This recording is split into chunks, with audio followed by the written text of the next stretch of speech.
আসসালামু আলাইকুম। আজ দেখাবো ঘরোয়া উপায়ে চিকেন ফ্রাই এবং চিকেন উইংস করার সহজ পদ্ধতি। প্রথমে আমি একটা চিকেন নিয়েছিলাম আর সাথে দুইটা উইংস নিয়েছি। এটাকে সুন্দর করে কাঁটা চামচ দিয়ে ছিদ্র করে নিয়ে তার ভিতরে দিয়ে দেব আদা, পেঁয়াজ রসুন বাটা, সাথে দিয়ে দেব হলুদ মরিচের গুঁড়ো, লবণ, জিরার গুঁড়ো আর হচ্ছে টমেটো সস, সাথে দিয়ে দিচ্ছি সয়া সস এবং সিরকা।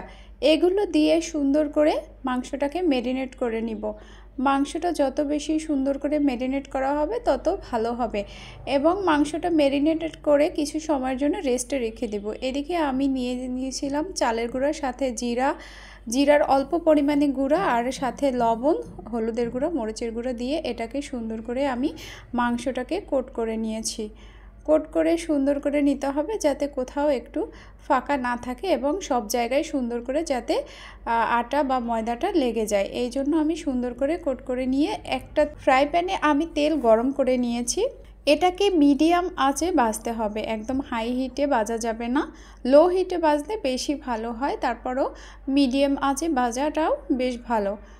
এটাকে সুন্দর করে একটু পরে পরে উল্টে পাল্টে নিতে হবে যাতে হচ্ছে একদম পুড়ে না যায়। এরপরে আমি কিছু পরাটা বানিয়েছিলাম, এটাকে ওই তেলেই ভেজে নিয়েছিলাম। বেশ মজাদার হয়েছিল এবং অনেক সুস্বাদু, খুব সহজেই বানানো যায়।